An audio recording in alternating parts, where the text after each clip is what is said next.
writer. I've had the pleasure of reading a number of his writings on his own experiences and views on Reich and Reich's work, and he's very engaging. And I'm looking forward to it. One of the areas that often gets thrown around and talked about is work democracy, and often not really addressed in any nearly enough serious dialogue. And for Reich, it was a central part of his work, even to the very end, or actually at the very end. So, with that. Just a very quick beforehand. If everyone would fill out these evaluation things before you leave, really appreciate it. Feedback is always good, and we'll be listening. And leave your email addresses, because it'll be useful for everybody. I only see one there, so. Yeah, like if you didn't get one of those flyers about the conference, because Kevin didn't have that many, and you were hearing about it for the first time. Also, you just go to the Wilhelm Reich Museum site, and there's a whole bunch of stuff as a conference. Thank you, Dr. Lewis, for inviting me to be here and to speak. I'm trusting that you all know the motto that Wright started to use, I think in 1942, with the first issue of the International Journal of Sex Economy and Organ Research. He started using this motto: love, work, and knowledge are the well springs of our life, they should also govern it. I don't know if many of you recognize the second quote: work is love made visible. Does anyone know who wrote that? This is a test. And you're failing the test, but does anyone know who wrote that? Mr. Bennett? No, Philip Bennett did not write that. Khalil Gibran wrote that, and indeed that quote is from the Prophet. And I find it really interesting because it fits very well with Reich's ideas about love, work, and knowledge, and about work democracy. Oh, I forgot to start this thing. I know you're taping this, David, but I'm on my own little recording with my new toy. You're all incredibly patient to have sat for so many hours.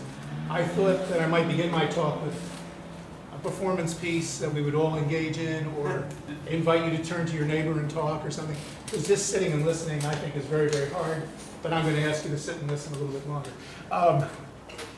What does Wilhelm Reich mean by work democracy? There's no easy answer. His vision was evolving, and many other things were pulling on his attention.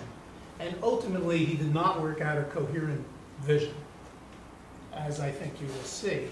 But there are pieces, and the pieces are very insightful. They're worth exploring in their own right, and I think someday someone will pull together a coherent vision of what Reich meant. This is not that. This is a work in progress. The way I came to this is that I was meeting with Greer Sellers to borrow some literature. Some of you may know Greer. He's someone who has an incredible library. I think he has everything written not only by but about Reich, including all the obscure journals from different parts of the world. And he said he wanted to talk about work democracy, so I figured I'd go back to the last 3 chapters of mass psychology and read it, and we'd have something to talk about. Well, that was back in August, and I've been reading consistently since then. I'm not really done. What started as preparation for a conversation is now probably at least a book. And I don't think I'll be finished if and when I finish this book. And this says so much about Reich. There's already been talk about the too muchness, the quote that you read from Ether God Devil. Almost any aspects of Reich work, if you really take it seriously and get in there, it's huge. And it can take over. It can take over your life. As my spouse can attest, when I'm not teaching or working in the garden, I'm reading about work democracy. Just to give you some sense, here is a bibliography that I've been using. There are only 20 copies, and I thought by this time half of you would have left because you've been sitting so long. So if you don't get one, look on and then email me at philipwbennett@hotmail.com, and I'll send you it as a Word document, because I have all of these in Word. So I don't know, look on with neighbors. I'll wait until these get around.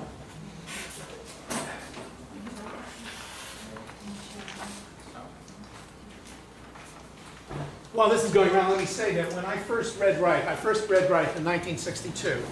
I read the then recently published Function of the Orgasm. And you know, if you read the Function of the Orgasm, the beginning is this introductory survey. In one translation, I think it's called the General Survey, and the other it's the Introductory Survey. And if you read it, there are two expressions that are new: sex economy and work democracy. I was much more interested in sex economy. For one thing, it's with sex and economy. I wasn't quite sure what that meant, but I figured the book is called Function of the Orgasm. So I figured, well, it has something to do with the economy of work, maybe the way orgasm functions. Work democracy, I had no idea what it meant. Fortunately, that edition of Function of the Orgasm in the 1960, I think it's 61, when it first came out after his death, has a glossary. The more current translation, the Caravaggio translation, has no glossary. And I just wonder what people make of it when they're reading the introduction. This is work democracy. Sex economy, maybe they get that from reading the book because he talks about sex economy. He doesn't talk about work democracy except in this introductory survey. In any case, if you look at this bibliography, and I need to explain it because it's an odd bibliography, the first date is when, to the best of my figuring things out, the thing in question was written, not necessarily when it was published. If you get into the body of this, you folks didn't get one at all. Oh, you got it. You just don't want it. You sent it back. I said, here's one going over. You know, the first, and the reason I did it this way is I wanted to see the historical development of this concept. So that explains this rather peculiar series of dates. So, for example, what is now available as the invasion of compulsory sex morality, or the imposition of sexual morality, another translation, was originally written in 1931.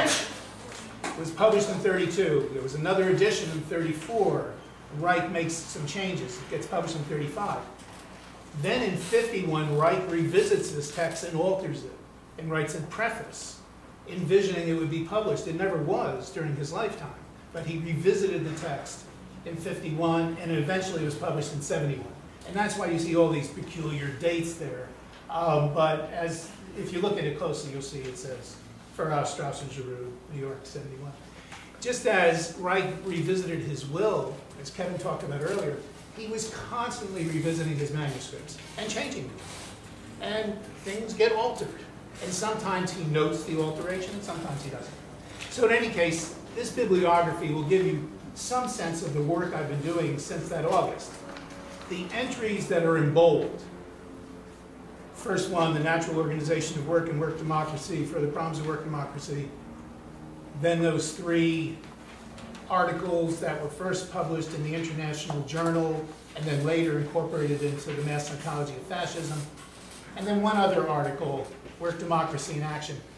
Those articles are sort of the core articles on work democracy.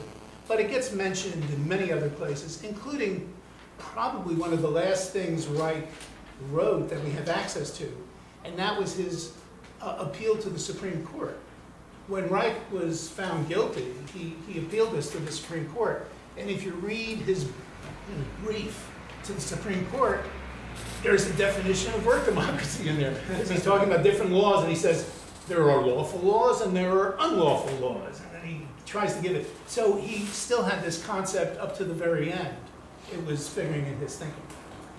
When I went through all of this literature rather carefully, I teased out what I call themes.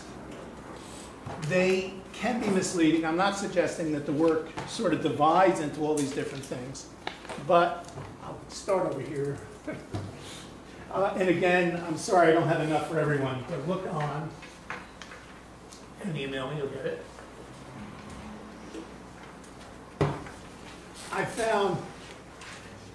First I found 3 themes, and then 3 became 7, and then it became 8, but then I started to find sub-themes within these themes, as you'll see when you get this little sheet, and I realized I could have prepared something like a PowerPoint, and David could have been throwing this on the screen, but I don't know, I'm old-fashioned, I like to hold paper in my hand.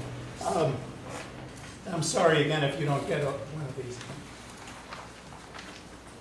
I found within this body of literature on the bibliography these themes. And then I made a chart. Now this chart will only make sense if you have the other two documents. It will not make sense if you don't have the other two documents. It's just so, and I'll explain how you can use this chart, not today, but how you can use this in the privacy of your own home. So basically what this chart does, and again, if you don't get one of these goodies, look on with your neighbor and then email me. Eric is hoggy, he doesn't mind giving them money. No. What's the more? Memorizing them. Actually, you probably got one of the masters, so I don't really need this. There's another one. I don't need it.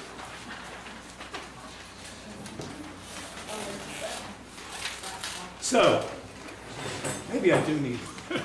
If you look along one axis, you'll see. Maybe there were too many of them. I'll take the extras back. If you look along one axis, yeah, maybe I'll use one as a model. Thank you, Jane. If you look along one axis, you'll see the reference to the articles that are on this bibliography. And using that very first number is sort of the guide number. By the way, this idea of always trying to put down when Wright first wrote something is not totally consistent. So for example, the article he wrote about Marx, the living productive power, I forget the exact wording of the title, it's on the bibliography. He actually wrote that in the mid-30s, but since I don't have access to the German text, I just don't know how much he changed it. So I'm using the 1945 publication date when it appeared in the International Journal of Sex Economy. In any case, if you look at this chart, across the top are the themes. 0, 1, 2, 2A, 2B, blah, blah, blah, blah, blah. And then coming down are the articles. And where you see X's, that's where Reich addresses that theme and that piece of literature.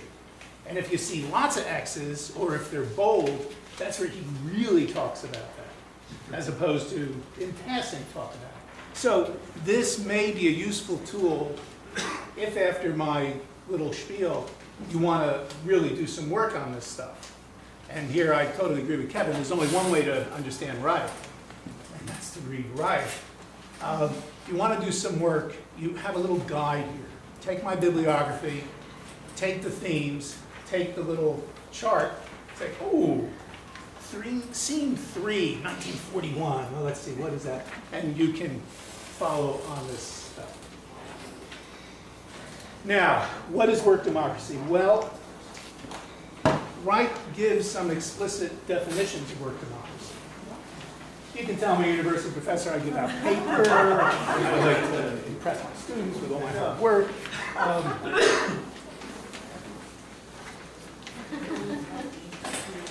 There will be a test after the evaluation of Actually, I should say something about the themes, perhaps. Yeah, let me say something about these themes, because it's going to look very confusing. So don't look at those definitions. That was a mistake. That's what you get for sitting quietly for hours and when you're a little nervous and can't control this in here. First, let me say something about work democracy as communism with lowercase c. It is very clear that Reich uses the phrase work democracy in place of the word communism. This is very explicit. He says so himself. If you go to the invasion of compulsory sex morality, where he's analyzing Malinowski's work with the Trobriand Islanders and saying, how did sexual repression work its way in? Reich assumed that early societies were matrilinear, They were not sex repressive, they were sex affirmative. He saw Malinowski's works with the Trobrianders as sort of confirming this. So he writes this book. In the original version, there was a chapter called Primitive Communism, Mother Right, Father Right, Private Property, or something like that. I don't remember the exact words. When he revisits this text in 1951, he takes out the word communism and puts in work democracy. He says primitive work democracy, mother right, private property, father right. And then he has a footnote in which he explains what he means by work democracy, and that's on your explicit definitions. You'll see the second one from 1951. There are other places in Reich's work where he takes out the word communism or socialism and puts in the word work democracy, and he doesn't tell you he's doing that. I mean, here in 51, hold on a second, everybody, I'll get this out and then questions. Is that okay? A little spiel and then questions. Like in the Sexual Revolution. The Sexual Revolution was written in 1935 or 6. The translation, the 45 translation, is literally a translation of the 30s document. He didn't change it except writing a preface. But when you read the preface to 1936 Sexual Revolution, you come along, there's a passage, and the passage reads this way, as thus. Therefore, in an authoritarian society, the thinking of the majority corresponds to the economic and political interest of the rulers. Those who have studied Marx should find this familiar. Conversely, in a work democratic society where there are no minority power interests, the social ideology would correspond to the vital interest of all members of society. That is from the Therese Pohl translation of the Sexual Revolution. That's the one that's currently available. The reference to work democracy there was not in the original. In the original, it said, conversely, in a socialist society where there are no minority power interests, and that sort of makes sense. If it's truly a socialist society, there wouldn't be power inequities between owners and workers and stuff like that. So here, he simply took out the word that he used in 36, plugged in this new term, which he started to use in the late 30s, though there's no footnote that says, oh, by the way, in the original it said socialist, and now it says work democracy. So it's clear, whatever work democracy is, Reich is linking it in his thinking with his former interest in socialism and communism. Now, that only doesn't tell us very much because we don't know what he means by communism or what he means by socialism. He clearly does not mean what was occurring in the Soviet Union. He was clearly completely critical of that starting in the early 30s. In the late 20s, in 29, Reich went to the Soviet Union. And in fact, he lectured there, and I think one of his papers was published there. The paper, Dialectical Materialism and Psychoanalysis, or whatever it's called, was actually published in a Marxist journal in the Soviet Union. But he quickly becomes critical, and then later becomes extremely critical of what went on in the Soviet Union. And that's what prompted this footnote in 51 to change the words from communism to work democracy. In any case, there is clearly in Reich's writing this kind of, the words are being treated as synonyms. And again, that still doesn't tell us what he means. Reich's writing has many criticisms of capitalism, both on a theoretical level, that's my number 2.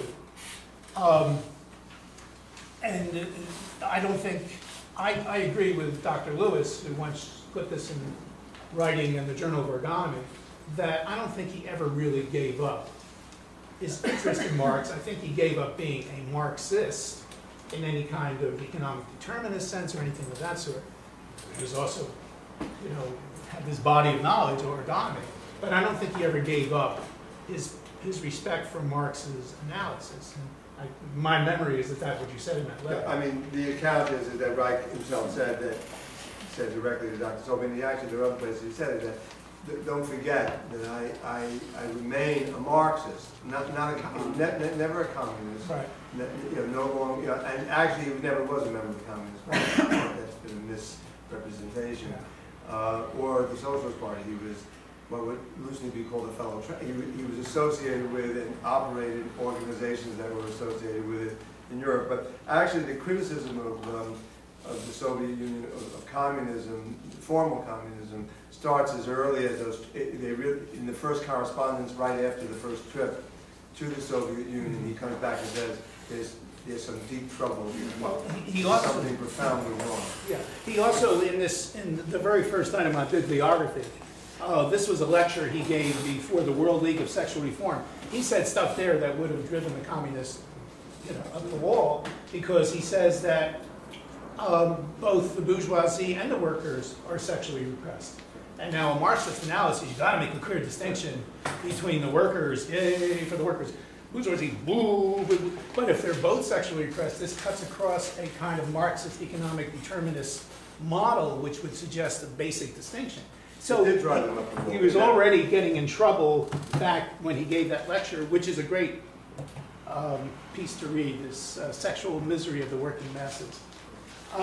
In any case, Work Democracy includes a critique of capitalism. Work Democracy is sometimes in his writing a kind of political structure in the sense that he talks about the evolution from formal democracy to what he calls a genuine work democracy. And this goes back to this motto, love, work, and knowledge. When I first encountered that, I thought it meant that in order for me to have a good life, I needed to have a loving relationship with an engaged partner. I needed to have meaningful work, and I needed to know about the world. And that's what would govern my life. It never occurred to me that he meant it should govern our lives. That indeed, Wright envisioned an entire society not governed by economic interests, not governed by fascist dictators, but governed by people living out rational love, work, and knowledge. So the governing here is really a broader sense of governing, not just the individual.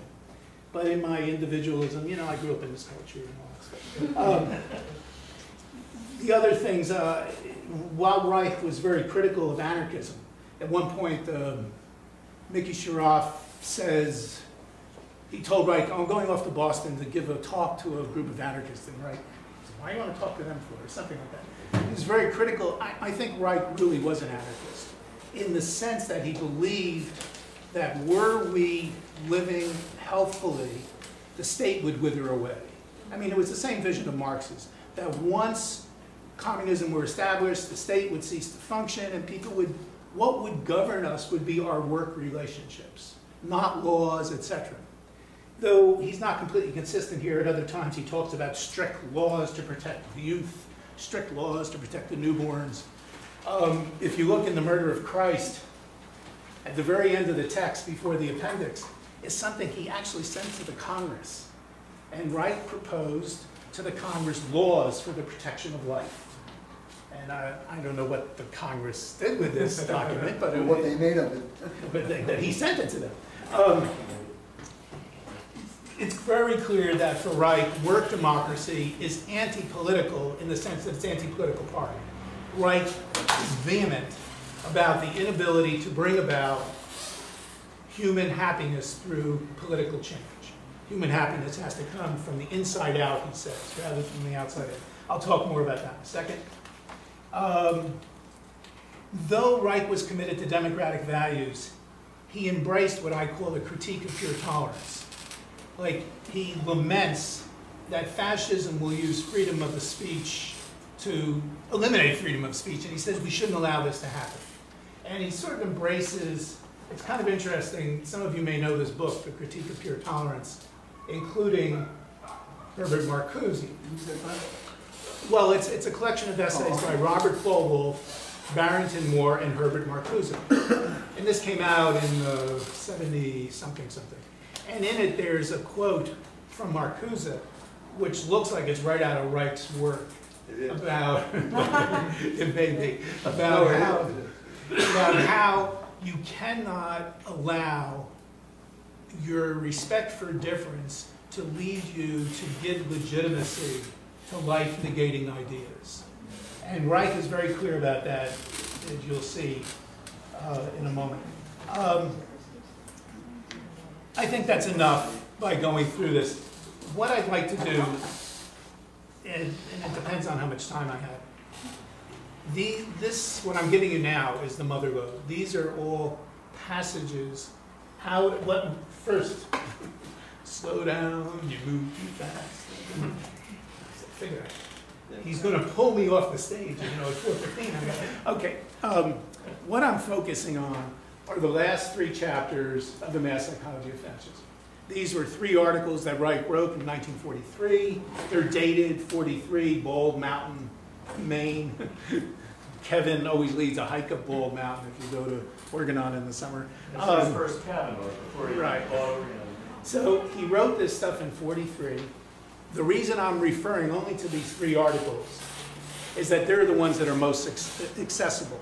And I'm using the Carfagno translation because it's the most accessible translation, though your cover probably doesn't look like mine, and it probably didn't cost $3.25. Of course, I have the other translation, the Oregon Institute Press with T.P. Wolf's translation as well. What I did is I went through those last 3 chapters, and I looked at my themes, and I picked out quotations from Reich to support my little themes.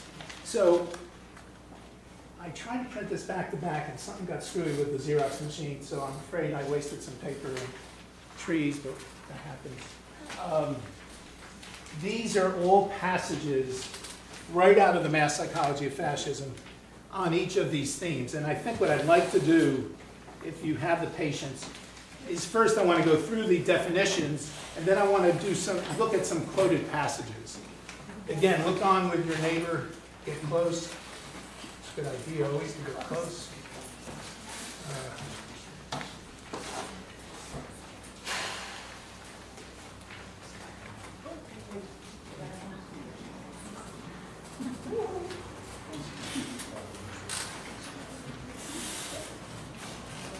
Does this make sense? Does it going too fast? Am I talking too much like I'm from Brooklyn? I grew up in Newark. Okay. I want the mother load. What can I tell you? Grab it out of someone's hand. Buy the book. Buy the Mass Psychology. By the way, I have the book. I want the mother load. well, you'll have to look on and then go home and read the book. I don't have an email. I don't have any of those things. I just want what you Would someone please give this woman? Okay, first, back up for a second. Go back to the definitions. Reich's explicit definitions. The first thing I gave you before I talked about the themes because I got nervous and forgot what I was doing. Reich's first definition of work democracy is from the glossary that he wrote for the first English version of the function of the orgasm. And this was initially in 1942 and then in 1948. This definition is completely visionary. This is the very first definition on Reich's 3 explicit definitions of work democracy, that little document. He says a rational democratic organization based not on formal and political democratic mechanisms, but on actual achievement in work and actual responsibility of each individual for his own existence and social function. As yet non-existent, it is that form of democratic organization into which present-day formal democracy might possibly develop. So here the definition is visionary, and there's a tremendous emphasis on individuals taking responsibility for their lives. This is a theme that Reich is like clobbering people with. You know, and in fact, one of the chapters in the Mass Psychology talks about burdening people with responsibility, that people need to take responsibility for their lives and for their social scene and for their comings and their goings. The problem with fascism is that we look to leaders. We delegate our responsibility. So it's, oh, you figured that out. You'll do it, rather than we doing it. So this first definition of work democracy is rather visionary, looking ahead to something that will come about. This changes in Reich's ideas. So if you look at the next definition from 51, this is, you all got the document I'm talking about? Did you get this one, the explicit definitions? In 1951, when he revisits the Invasion of Compulsory Sex Morality and he's preparing it for publication, he comes up with a new definition of work democracy. And it's really quite different. He says work democracy is defined as the natural and intrinsically rational work relationships between human beings. It represents the reality, not the ideology of these relationships. Well, you can read it. I'm not going to read it to you. In the last sentence, work democracy excludes all forms of dictatorial work, and dictatorship, in turn, excludes work democratic functioning. That last sentence gets dropped, and this sort of becomes the standard definition of work democracy, which we also find in the glossary to the bibliography on ergonomy. Here, work democracy is a reality, and elsewhere he says it's a fact. Whenever people are working on something that's vitally necessary, like food, clothing, unlike one of his examples, building a casino. He says, well, is building a casino an expression of work democracy? And he says, well, is it vitally necessary? Does it meet human need? Not human wants, but human need. Remember the great philosopher, Mick Jagger, said, you can't always get what you want, but if you try real hard, you might get what you need. I mean, that's a very important insight. Wright is saying that anytime someone is doing vitally necessary work, then work democracy is prevailing. That when workers get together, they have decisions to make, they talk to one another, it's not like someone ordering them, go do this. And he says even under fascist conditions, when people are actually doing the work democracy exists. So for him, it's not a vision. It moves from being a vision. Someday, formal democracy will evolve into work democracy, to a reality. People, when they're working, are driving them way into Andy, pretty well. The final explicit definition of work democracy occurs in the glossary to this book. And here, the definition is much longer, and I was really puzzled by it. And all the words are Reich's, though Reich actually never put together this definition. The one at the bottom of the page, from the glossary to mass psychology, you see that one? Actually, that definition was put together by Dr. Raphael and Mary Boyd Higgins in preparing this book for publication. And they felt that the shorter definition of work democracy in the glossary was simply too short. So they went through the chapters, and specifically the third chapter, in the last of the 3 chapters, and they put together this definition of work democracy. And note that it too is partly visionary and partly work democracy is just what naturally happens when people actually work. And one of the things that Reich says is that, going back to love, work, and knowledge, he says love is inherently rational. Now, love can be confused with lust. It can be confused with dependency. And I think a lot of people, when they say I'm in love, are really saying I need you, or I'm lusting after you, or who knows what they're saying. But if it's real love, it's rational. And he felt the same about knowledge. Knowledge could be abused. Armored people have used knowledge to build bombs and stuff like that. But the process of gathering knowledge through experiment, through investigation, is rational.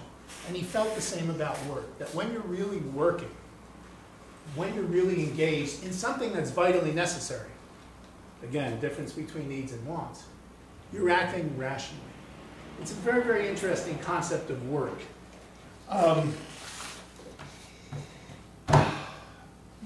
How much more time do I have? A lot of work. Well, we should, I think you should wrap it and then take some questions and talk about it. Okay. I know you have hours and hours. No. Gee, I figured I could do this in about 3 hours.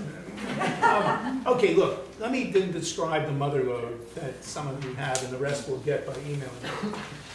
Here, for each of these key ideas from my little thematic chart, work democracy as an expression of natural work. Work democracy is decidedly anti-party politics. What he means by vitally necessary work, this is very important. Some of you may know the song by Charlie King, has this great line, my life is more than my work and my work is more than my job. And there's this notion, obviously we want to sometimes play, we want to sometimes embrace, we want to do other things. But, you know, work is a key part of a healthy life. But our lives are more than our work, and our work is certainly more than our jobs for many people. Some of us are very, very fortunate that our work and our job are one and the same thing. But that's not true of everybody. So this concept of vitally necessary work, his critique of pure tolerance, and those things are all spelled out in quotations from Wright. Now, having those quotations and having a coherent interpretation of them are two different things, clearly. But at least if you read through those quotations, you will get a good introduction. Of course, the better introduction is to read the 3 essays at the end of Mass Psychology of Fascism in detail. These quotations are selected quotations that meet particular themes that I saw in the work and that I fleshed out. Okay, I'm much better doing the dialogue thing anyhow, and I teach my classes, I never talk this much, so. Questions, ask your questions, please. Please, Alice. Would you like to talk about how we could get to this place to have work? Well, see, that's the thing. To the degree that work democracy is a fact, we're there whenever we're working on something that's vitally necessary. Growing food, and it's interesting, his examples of vitally necessary work. Education, he talks about science, he talks about being a parent, he talks about all those things that are meeting human need. Like a baby cannot live without someone taking care of its needs. It would simply die. So anything that is without which you would die. Okay. So then did he talk about changing organizations? And did he talk about changing the organizations that exist that are not? Well, that change, what he felt would happen organically. What he was very resistant to was the notion of a work democracy party. You know, like under the banner of work democracy, like under the banner of Marxism or something like that. He felt that these things would happen organically as people became healthier and more focused on work. We're going to be forced, I think, to look more at human need because we're destroying the planet, as is obvious to anyone. So I think, but he was very opposed to a political, but let me say something about his opposition to politics. According to Dr. Sobey, Wright always voted. And Sobey once said to me, Dr. Reich said, always vote for the party that's not in power, just to keep things moving. One other Sobey anecdote, since many of you know about the importance of Dr. Sobey in our being here today as teacher and as therapist. I was in therapy with Dr. Sobey in 1964 when Goldwater was running to become the Republican candidate. And I said, Sobey, I'm really worried. He said, it'll never happen. They'll never nominate him. I said, I don't know about that. And he said, I'll bet you 100 to 1. I said, you're on. Well, of course, I won $100. And back then, therapy cost me $15 a session. So $100 was a nice little... And he tried to he said, you know, I really wasn't that serious. And I said, I'm holding you to it, at least in exchange for therapy. You don't have to give me any money, but I want some sessions. And then he said, well, you know, therapy really doesn't work well if you're not paying for it. This was his experience in the VA hospital. You know, Dr. Sobey worked in a VA hospital before he went into private practice. And he said, in the VA hospital, the veterans weren't paying and it didn't really... And I said, I want the free sessions. Yes, please. I had a question about, you had alluded before to like Reich being a Marxist, and he mentions in the beginning, the early part of Mass Psychology of Fascism, his sort of, as a young man, his almost love for, or reverence for Lenin's movement, the early communist movement. You know, Lenin's idea that, you know, if the smaller you cut off government, eventually it will disintegrate. You'll end up with this perfect work democracy.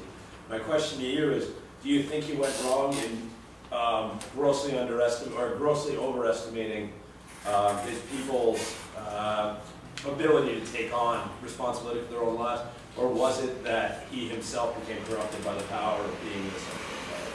He being Lenin or he being Reich? He being Lenin. Oh, yeah. I think that clearly people can take on responsibility for their own lives. I mean, we all got our clothes on this when we got it. The problem is, you know, how well we're functioning in the world and how much armor we're carrying around with us, and then the way in which the society reifies our irrational impulses and distresses, and then the way that works on our psyches. I mean, 40-something hours a week of being fed commercials is bound to affect how you look at the world. You know, you feel better when you buy something new, kind of thing. But I think clearly it's possible. Whether or not we will live long enough to see it is another matter. But here I disagree with my buddy Kevin. Well, it's not really a disagreement. I too am really into practical. Well, I can quote you. Wait. You said that your main interest is in real-world applications, and I agree 100%. But just as Dr. Schiff said, you need to know where you're going. You need to have a vision, and I think Reich's work about work democracy is, as I said, it's kind of visionary. But I think we need to know where we're heading. What we're heading towards, if we live long enough, is a society that's governed by love, work, and knowledge. Not a society governed by corporations, not a society determined by corporations. Yes, please. Yes, two things. One, when you were saying he's substituting work democracy for socialism, I would challenge that and use as an example when he's substituting dialectical materialism for ergonomic functionalism. It's not just a substitution. He's, if not consciously, he's sensing that he's dealing with a whole other thing by introducing the energetic basis of these things, which does open it up in a whole different way. So I think it is a whole other reality, my own opinion. Well, you know, there are differences to be sure, but there are texts where it's a simple substitution.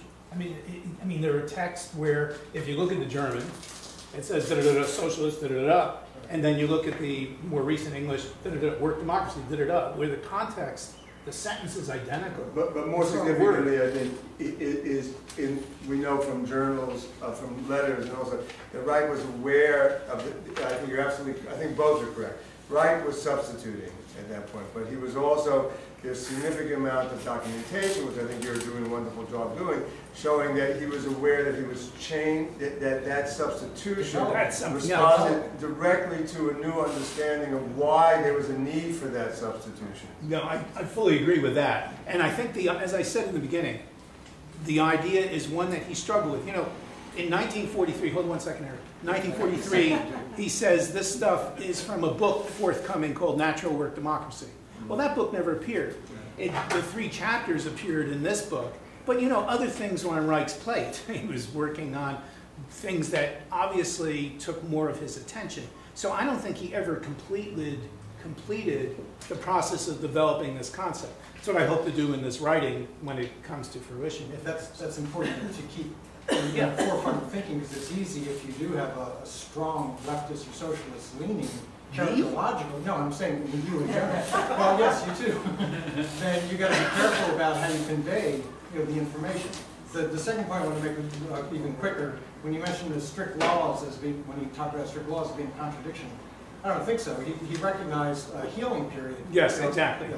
No, I say in my notes, which you didn't get to hear, is that the apparent contradiction is that, you know, we need to raise those healthy children before we can have that world of people working and exchanging work in a rational way. And we need to protect young people from the church and from, you know, parents who are confused and stuff like that. You'll see if you look through these quotes about the strict laws. Yeah, Eric, you want to say something? And then Jim. 2 questions, this is my only chance. My first question is, should we not distinguish between those places in Reich's writings where he just substitutes the word communism, and which we would consider unfortunate because it distorts the context of original work and its historical origins? For example, I think, if I'm not mistaken, but you were paraphrasing some invasive compulsory sexual immorality was stuff that came from Engels, right? Well, about the relationship between the matriarchal and patriarchal and those economic, different social economic structures. So it's really it's unfortunate, I think, that passed. That he was able, and I think the motive was that he just hated the word so much. He didn't want to be associated with what had become of communism. Well, he says that explicitly in his footnote. Yeah, no, I think we do need And to those distinguish. places- right, It's a distinguish much that more from nuanced places thing, and that's what X was saying. Where work democracy whatever is X really meant. part of what he's writing about, Yeah. and it should, it's right. But my other question is about play. I mean, is it possible that Reich was in a way too serious in eliminating play? And I certainly, mean, love, work, and not, well, he's talking about what should govern our lives. Obviously, I mean, he himself, I mean, we see these pictures of him playing with his son, we see him playing you the know, I mean, accordion. I don't go to casinos, but Mhm. there might be societies of unarmored people who have already satisfied their basic needs, and that's the form of play that they like. I mean, there are people in universities and mathematics departments who spend their lives studying the distribution of prime numbers. And there's no reason to think that that's necessarily going to help us feed ourselves or clothe ourselves. And so forth. I don't know what to say about that. I mean, I can tell you my Reich opinion. doesn't address it. No, but he does talk about vitally necessary work that's not vitally necessary, that is, if you eliminate it, it wouldn't hurt us, and then work that is definitely harmful. I mean, Like he talks about building I weapons. think the issue is it's a straw dog. I mean, the issue is Well, that's for play. somebody who likes playing, right? No, but play would simply naturally and functionally. I think one of the things that hasn't been talked about here is that Philip alluded to this in talking about this, and this is one of the things that when you read Reich on work democracy in various places, he has an incredibly. What he's trying to say is that this should emerge naturally from the overall natural function of the organism, when it is not the unarmored organism, or the organism that is the least armored that we can possibly imagine. And so what I would say is that play would be a natural result, but play would no longer have it would be inherent in each of these aspects. That play, one of the ways of defining play is to talk about it in terms of love, work, and knowledge. Look, you know, that's where, when you watch a puppy playing, there it is. Love, work, and knowledge. Right? That's really what it is. It's in our structures that gets confused. Well, maybe it's not play. Maybe it's camp. Maybe it's this. Maybe it's that. That's already armored. Puppies live, in a sense, or animals, if you're living in nature. And one of Wright didn't have available to him a lot of the recent, the 1950s, 60s, work in foraging, hunting and foraging peoples, and really study. There's a whole area. I was very instrumental. Dr. Schiff and I got a number of people out on the West Coast interested in getting doctorates in the study of play in animals, and work with Gregory Bateson on the study of play and the function of play in animals and humans. Very significant work. There's, Here it is. We out in the left. So that's it. I did want to get back to something Andy said, though I didn't think he was answered. As far as Reich, and this I think addresses this issue too. The issue of Reich's fascination with Lenin and his romanticization of Lenin is a product of what everybody, having been a red diaper baby myself, growing up in a family of socialists and such, the myth of Lenin that Reich was subject to in the 1920s, 30s, and even later, was that Stalin could be a horror, was a monster, but Lenin was somehow inherently, a real man of the revolution, Roman people. He just simply did not have the knowledge of how intentional Lenin and how much what got set in motion in terms of what became political communism and the Bolshevik Revolution were directly involved with the role of Lenin, who was an extremely, more than Machiavellian, was a monster, and laid the groundwork for the rise of Stalin and for the destruction of other people. And the same thing when Reich was offered the chance to meet Trotsky, was less interested in Trotsky because he felt Trotsky was what he was, and I grew up with these heroes. But so Reich was subject to that too. He could never lose his belief in the beauty of the proletariat. He still always believed until the end that the working people were really. But Reich extended the concept of worker. He did not, under communism there were the industrial workers, the hammer, and the agricultural workers, the sickle. And Reich said, why valorize them and not valorize the intellectual, the teacher, the scientist, etc., etc.? You had a question and I'm sorry. Oh, I thought you had your hand up. Like I said, This person, go ahead. Well, you don't need your hand, but go ahead. Okay. No, you're clear. You have the floor. Take it. I'll take it if you don't. Oh, he's laughing too much. What was your question? Just to bolster what you were implementing, that you could also say something like the creative process is inherent, could be inherent in each one of those things as well. What can be inherent? The creative process. Oh, yeah. So what I you remember what I wanted to Yes. say. By this definition, it would rule out a large percentage of work that's currently done in our society. Duh. Well, look, if you think about vitally necessary work versus work that harms people, so much of the work that is done harms people by destroying the environment. So much of that work would be eliminated. For example, people painting their houses with chemicals, and painting them all the time. Houses don't need to be painted. There are lots of ways to do it in much more. Commercial agriculture. Well, so much. And I think this is very, very important. I think there are the seeds for an environmentalist ethic in Reich's discussion. But look, this talk about vitally necessary work is not original to Reich. I mean, Marx has a whole concept of alienated labor, and the whole distinction between work and labor. You find it in Hannah Arendt's work, where she talks about the difference between work and labor. And then, of course, that great philosopher Mick Jagger discussed as well. Yes, Jim? And the Quakers, even before that, life should be simple. Yes, for sure. Let me also add to this. Okay, Dr. Please. Marx's formulations sounded very appealing, prescription for human liberation, and yet it deteriorated into Stalinism. Right. Did Reich have an understanding of how that process took place? Well, I mean, Reich was initially very interested in all the changes in the Soviet Union, the abolition of the laws prohibiting abortion, the abolition of the laws against homosexuality. And then all those laws came back in, and he said it's because the human character structure didn't change. That's why you cannot change things politically, in Reich's view. Now, I think politics does make a difference. I think that the world would be a lot better today had the Supreme Court not appointed George Bush president. I don't think we would have had the war in Iraq and all that waste of billions and billions and billions of dollars and all that stuff. You don't need to agree with me with that, but I think politics does make some difference. But for Reich, the fundamental or revolutionary changes do not come through the political parties.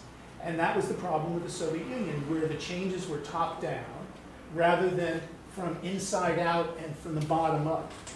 But how do you assure that it happens that way, that this doesn't become an excuse for another direction of totalitarianism?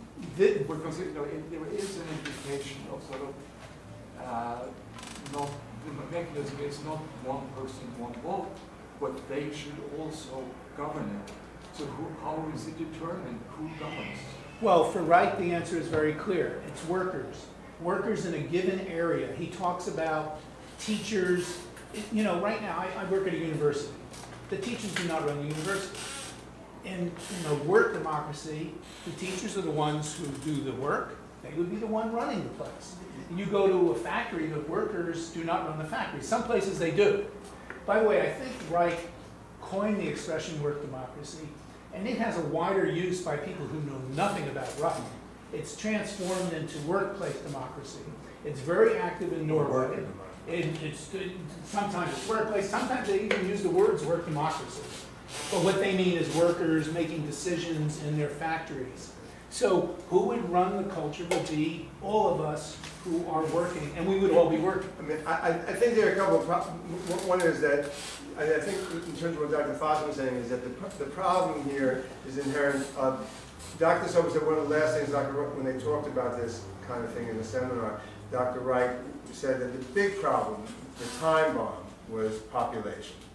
And that as long as population, which he saw as basically a form of pathology, breakdown in the human, biological structure, that as long as population continued to grow unrestrained, that the possibilities of work democracy or of a natural function. What happens is, if you look at hunting and gathering societies, we have a group that's smaller than this, living their lives in nature. Work democracy is not a matter of theory; it's a matter of survival. I mean, if you're going to step on that rock and fall over down a ravine, what do? Do I say, well, let's have a vote about whether you take that step? They say, get the hell out of there, stop it. If a kid is about to fall off a cliff, you grab them. You know, it becomes natural function.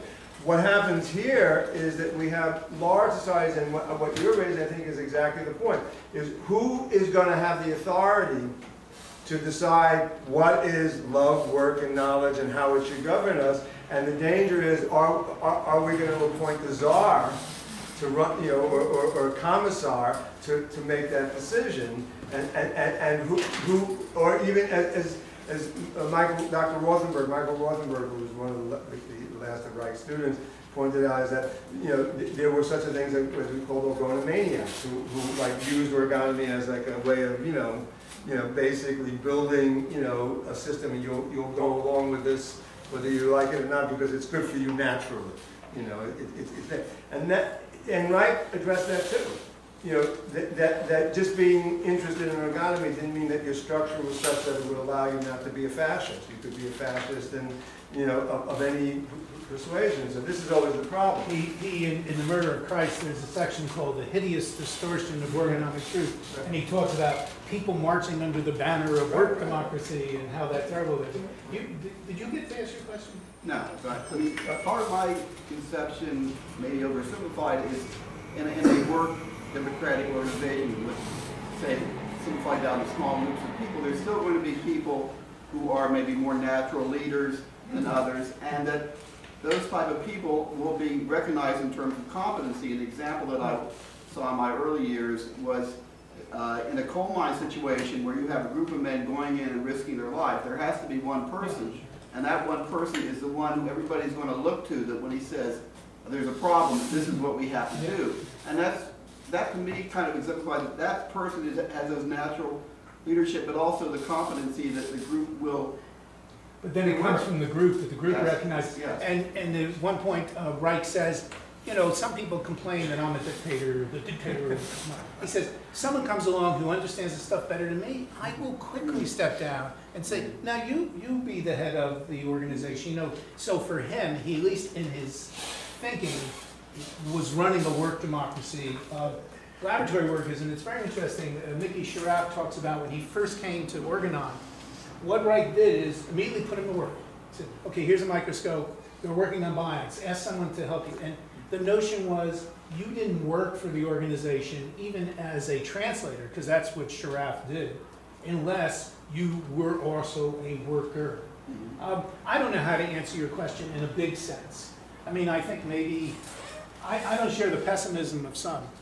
Hey, this competition is much too much. I'm finished with this. I don't share the pessimism of some, but I do think that society would look really different if we were work democracy. But I think society has to look really different if we're going to survive. I mean, we cannot continue to treat the environment as this sink that never has a limit. Obviously, we have to stop polluting the environment or we're all going to die. Have you ever considered that alternative, that we will not survive? Well, that's what I said. I said I'm not like some who are pessimistic. It's evidence here. Realistic. That's a certainly possibility. A couple of last questions, and then let's just vote. You know. Did anyone who didn't get to ask one first? Wait, because some people were asking their fourth and fifth. And is there anyone who didn't get that? Yes, please. Did Wright talk about a role for the arts in the work democracy? At one point, he talks about, in Further Problems of Work Democracy, he talks about filmmakers.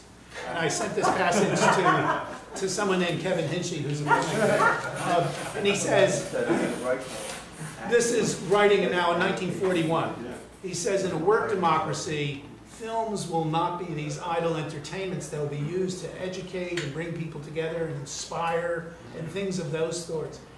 That's the only reference that I'm recalling. Okay. But we know from Reich's own life. He says a couple of things, actually. We know from Reich's own life the importance of the making of art came to him and his organ, he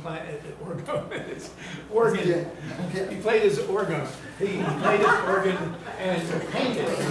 But also Wright loved movies, by the way. I mean, that was one And of he the even talks about some of his favorite movies. Right. And they would be shocking to some of us as to some of the Westerns. And westerns and mostly Berkeley films. And, Bad Day and Black Rock. But the other thing he does say, and I'll have to find the exact, go back and look.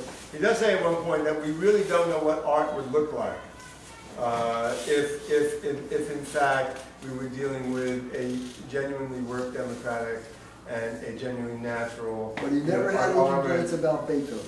No, but he said we just simply don't know what it would look like because in fact we don't know, except in civil societies we see art, and art there is, we were just talking about that at lunch, is often a direct expression of the work, and play and engagement in nature. You dance as a result of activities that are happening in the moment, not because someone is going to give a dance performance.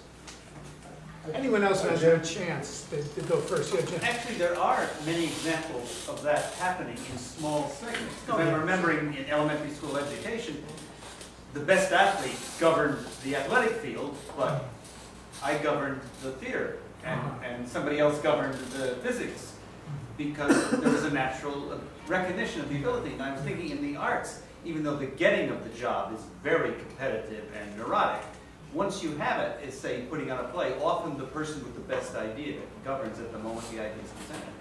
We love to think so. I think there's little pockets of this. Yes, please, Dean. Yes, I want to say that Tom. Tom. Oh, Tom, D. One of the things that I think would resolve some of these questions about the play, the aesthetics, the creativity and stuff is if vitally necessary is defined as anything that contributes to restoring or maintaining health, then you can determine the paint. You paint the house. How does that contribute to the aesthetics are important? He comes very close to that when he says work, the absence of which would lead to, well, he says vitally necessary is work that fulfills human needs, but human health would be just as fine, at least in my reckoning. Of course, it would take away my joke about Mick Jagger, so I couldn't really say that. One thing it forces a definition of health. There is a need to look at art. There's a need to listen to music, obviously. So this is what qualifies I would think so. I think life would be very different without. I think he would think so too. Yeah, I think so. I think he certainly did think so. Let me just thank Phil Bennett.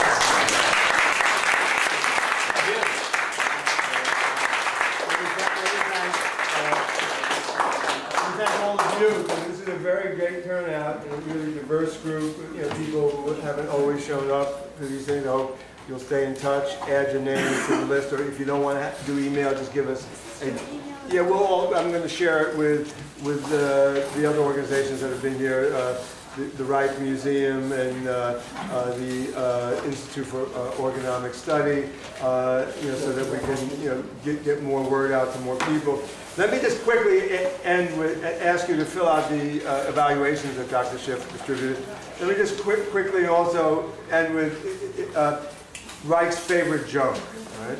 Which is, many of you have heard, and I think addresses part of what Phil Bennett was finishing with, is when, it actually is an old Sufi joke, but a little devil comes running down to Satan in his domain to tell Satan that there's been a catastrophe on earth.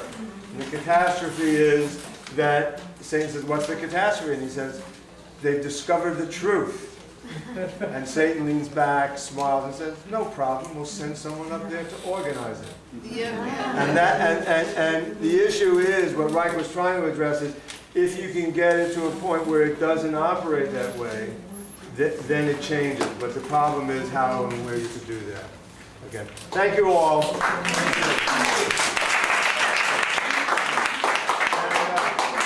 Anybody that owes me money,